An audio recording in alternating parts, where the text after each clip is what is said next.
Cerita bermula di sebuah pulau tersembunyi yang belum pernah dijamah orang luar. Di sini, para pekerja lagi sibuk ngebangun taman hiburan gede-gedean. Terus muncul nih si Chen, utusan dari perusahaan minyak Qian Group yang pertama kali nemuin pulau ini. Pulau ini emang unik banget. Cuacanya antara puncak gunung sama bawahnya beda jauh. Dan banyak kerangka hewan raksasa punah yang terkubur di dalamnya. Pokoknya kayak pulau zaman Jurassic dah. Kalian kebayang kan? Nah, demi nyari sumber daya lebih banyak, si Chen dipaksa bosnya yang namanya Qian buat ngebom area itu pakai bahan peledak. Padahal si Chen sebenarnya udah punya firasat nggak enak.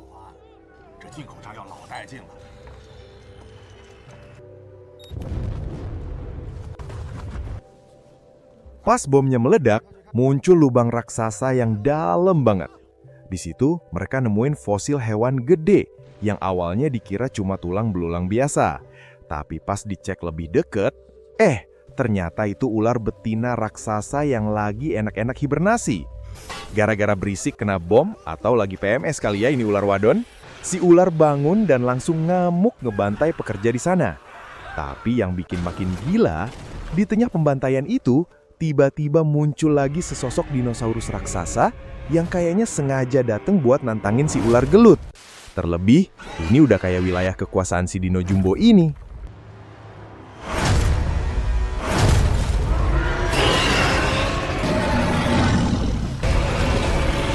Bukannya stop proyek karena ada monster, si Qian malah lanjut konferensi pers buat promosiin taman hiburan Huangdo yang katanya aman buat turis.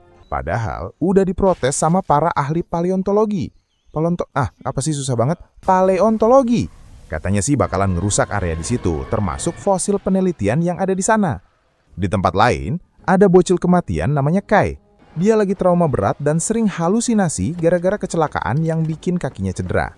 Biar anaknya nggak stres lagi, ibunya si Kai yang namanya Nan akhirnya ngajak liburan ke Pulau Huangdo tadi, pakai bus pariwisata bareng turis lainnya.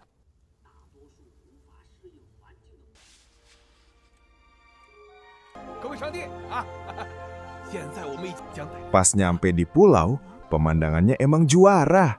Tapi anehnya sinyal HP langsung hilang total pas mereka masuk area itu. Di perjalanan, bis mereka sempat dikejutkan sama rombongan burung yang terbang berantakan. Tapi pemandunya sok tenang, bilang itu normal-normal aja. Si Nan ini ngasih gelang semacam jam buat Kai biar nggak hilang. Nah, pas semua orang lagi asik, si Kai nggak sengaja ngelihat ular raksasa lagi nangkring di puncak bukit. Kai udah ketakutan setengah mati dan laporan ke emaknya. Tapi ya namanya orang tua, si Nan malah nganggep itu cuma halusinasi anaknya doang.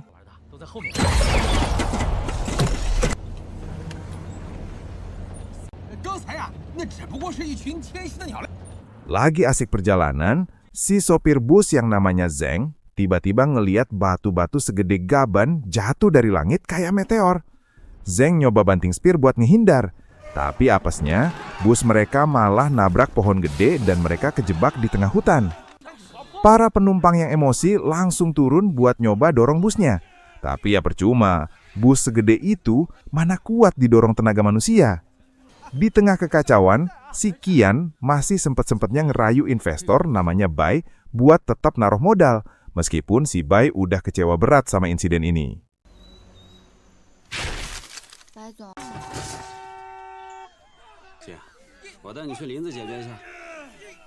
Pas lagi nunggu bus bener, si Bai ketemu Kai yang lagi kebelit kencing.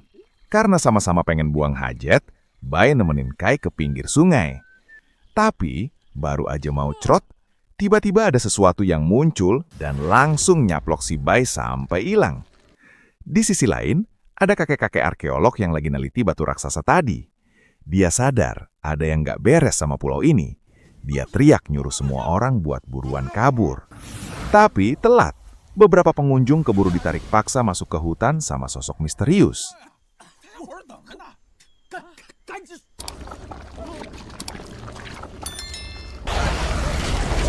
Zhang teriak nyuruh semua orang masuk ke bis buat nyari perlindungan. Ternyata yang dari tadi neror mereka itu seekor katak raksasa purba yang ukurannya nggak masuk akal. Si kakek arkeolog bilang kalau itu hewan prasejarah yang super bahaya. Di tempat lain, Kai juga lagi dikejar-kejar sama si katak ini, sampai dia nekat loncat ke air. Kai hampir aja jadi camilan katak kalau nggak ada kayu gede yang nyelamatin dia. Meskipun akhirnya dia harus terguling-guling pas kayu itu didorong si katak sampai jatuh.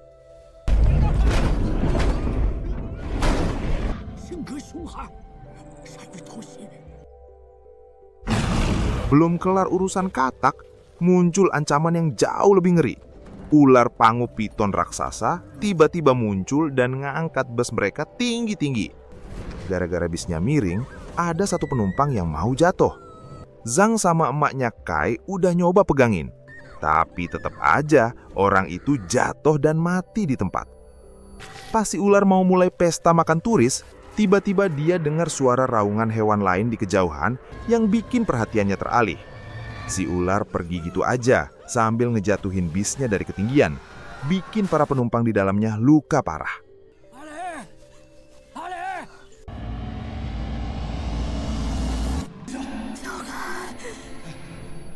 Pas sudah pada sadar, Nan langsung histeris nyariin Kai yang hilang entah kemana.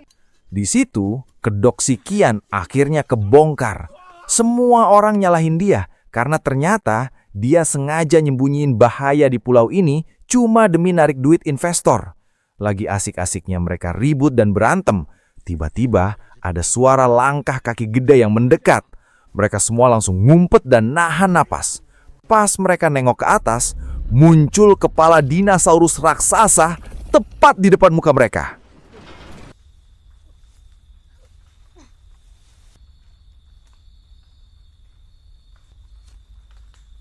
Setelah selamat dari tumpukan kayu, Kai sadar kalau dia nyasar masuk ke goa yang ternyata sarang makhluk ngeri. Di situ banyak telur raksasa sama sisa kulit ular yang baru ganti kulit.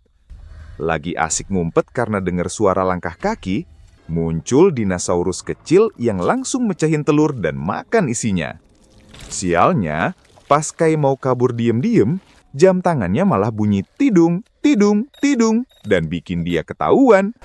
Si dino imut itu langsung nyerang Kai sampai semua telur di sana pecah berantakan.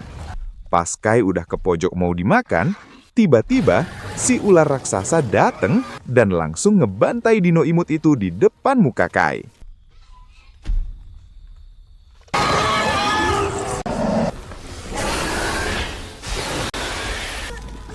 Kai udah pasrah bakal dimakan juga. Tapi ternyata ada kejadian nyesek. Seekor ular kecil baru lahir keluar dari telur yang pecah. Tapi dia nggak kuat dan akhirnya mati. Si ular raksasa beneran nangis sedih ngelihat anaknya mati. Dan momen galau si ular ini dimanfaatin Kai buat lari cabut dari goa. Sementara itu, rombongan turis yang tadi ketakutan bisa napas lega dikit karena dinosaurus yang tadi neror mereka pergi ninggalin tempat itu. Qian baru ingat kalau tim konstruksinya punya stasiun pemancar sinyal di puncak gunung yang bisa dipakai buat manggil bantuan.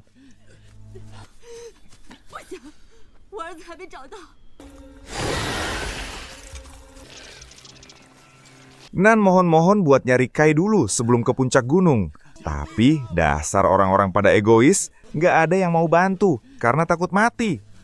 Nan yang kecewa akhirnya nekat mau nyari anaknya sendirian. Untungnya si sopir bus Zhang nggak tega dan mutusin buat ikut. Disusul kakek arkeolog sama tulis namanya Li. Di sisi lain, Kai yang lagi nyari jalan balik malah nemu bangkai hewan yang mati ngeri. Terus tiba-tiba dia diserang tanaman merambat yang bisa nebak duri. Ngeri dah pokoknya tanaman ini, lari pun kayak percuma.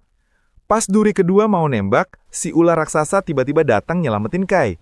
Tapi badannya sendiri malah ketancep duri tanaman itu.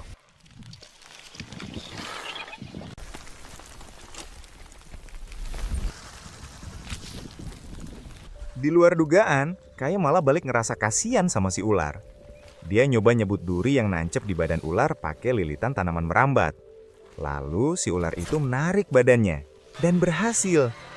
Sementara itu, rombongan Qian nyampe di stasiun pemancar. Tapi isinya cuma puing-puing sisa ledakan di awal film. Di sana juga terdapat banyak fosil hewan purba yang super gede. Udah gitu, dinosaurus jumbo muncul lagi di sana. Bukannya mikir nyawa, si Kian malah minta pemandu wisata buat videoin dia. Belum sempat gaya, mereka langsung dikepret pakai ekor dino sampai mental.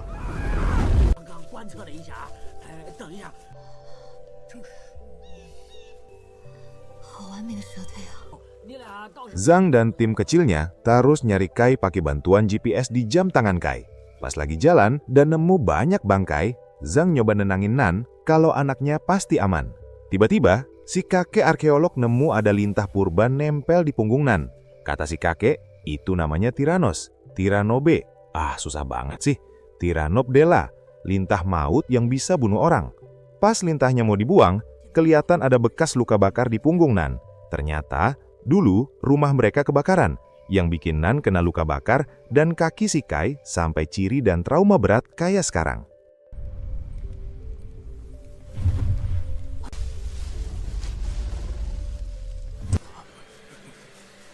Malamnya makin mencekam, pas ada suara langkah kaki gede yang mendekati rombongan Zhang. Nan gercep matiin api dan mereka semua ngumpat. Ternyata itu si Indominus Rex yang emang hobi patroli di mana-mana. Gue juga nggak tahu kenapa namanya Indominus Rex. Apa masih ada kaitannya sama mie instan favorit kalian itu? Untungnya si dino ini tiba-tiba cabut pas dengar suara teriakan makhluk lain. Sementara itu, paginya Kai bangun di atas batu besar dan kaget karena badannya udah ditutupin daun pisang pas tidur. Udah kayak lemper aja sih bocil ini. Kayaknya ada teman rahasia yang jagain dia nih. Di tempat lain, Zhang dapat kulit ular jumbo baru lagi. Kakek arkeolog curiga. Masa iya ular ganti kulit tiap minggu? Pasti ada yang gak beres.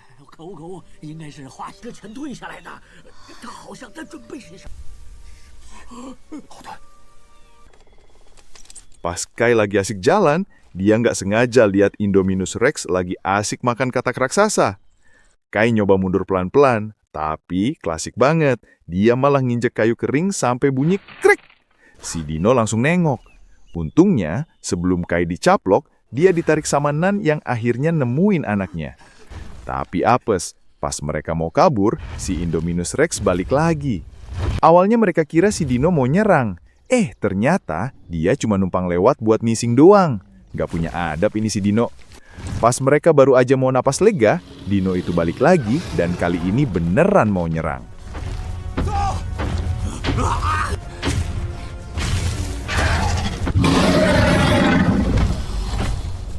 Kekacauan pecah. Mereka dikejar-kejar sama Indominus Rex ini.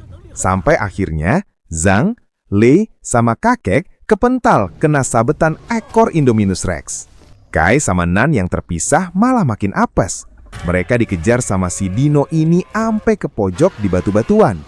Nah, saat mereka makin panik, tiba-tiba muncul satu dino lagi, bikin mereka kejepit di antara dua predator lapar. Pas kayak, ya udah deh, pasrah aja mau dimangsa, si ular raksasa tiba-tiba muncul buat nyelamatin teman kecilnya.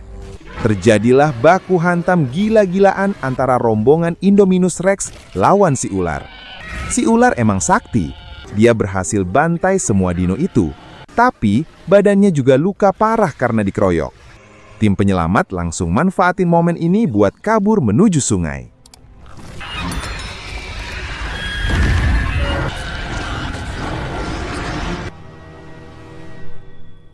Pas nyampe sungai, si kakek nemuin kalau suhu airnya panas banget. Pertanda ada yang gak beres sama aktivitas vulkanik pulau ini. Mereka langsung tancap gas ke puncak gunung buat nyari stasiun pemancar. Tapi ya sama aja, tempatnya udah hancur total. Di sana, mereka nemu fosil ulah piton raksasa yang strukturnya aneh. Si kakek akhirnya sadar, dulunya pulau ini kebelah dua. Area Indominus Rex sama area ular piton. Mereka dulu hidup damai masing-masing, tapi gara-gara pergeseran kerak bumi, areanya nyatu dan bikin keseimbangan alam rusak. Sekarang, kedua spesies ini bakal terus perang sampai mati demi nentuin siapa raja penguasa pulau sebenarnya.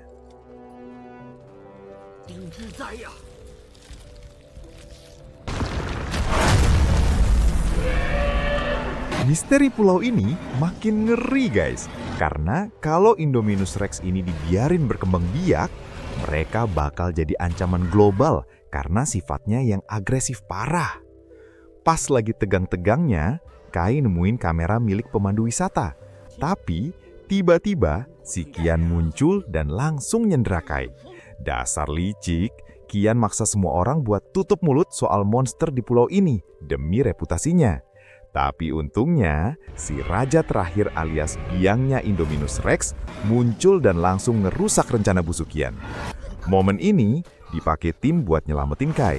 Sementara si Qian akhirnya mati konyol keinjek sama babonnya Indomirex ini.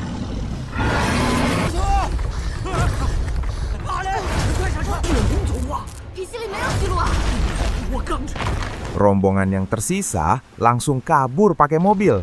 Tapi karena ukuran Indominus Rex ini segede gaban, jalanan jadi hancur dan mobil mereka malah nabrak batu besar sampai ringsek. Zeng yang kakinya luka makin gak berdaya dan mereka udah pasrah nunggu maut. Tapi tepat di saat kritis, si ular raksasa datang lagi buat nyelamatin mereka. Terjadilah duel maut paling epik antara Pangu Piton lawan raja terakhir Indominus Rex. Sayangnya, si dino ini jauh lebih kuat dan bikin si ular kewalahan sampai babak belur.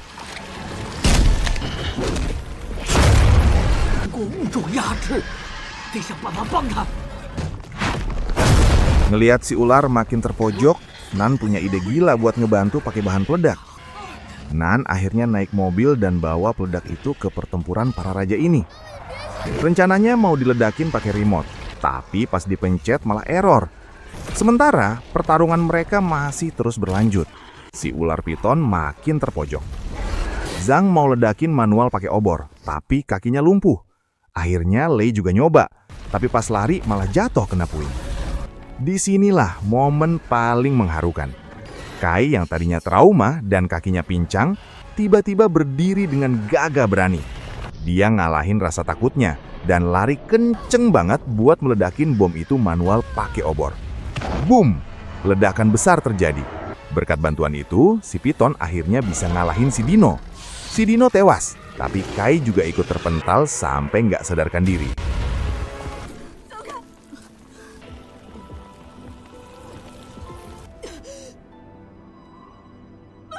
Semua orang udah nangis ngira Kai meninggal. Tapi tiba-tiba si ular raksasa ngedeketin. Dia ngeluarin auman keras yang kayak manggil jiwa si Kai. Ajaib banget, Kai langsung siuman. Semua orang bener-bener gak percaya sama kejadian itu. Akhirnya, banyak negara sepakat buat ngelarang siapapun masuk ke pulau itu demi kelestarian para monster. Kai pun balik ke kehidupan normalnya dan sekolah kayak biasa, tanpa trauma lagi. Film ditutup dengan si kakek arkeolog sama Lei yang ternyata masih lanjutin proyek rahasia mereka buat nyari makhluk-makhluk misterius lain yang masih ngumpet di Pulau Huangdou.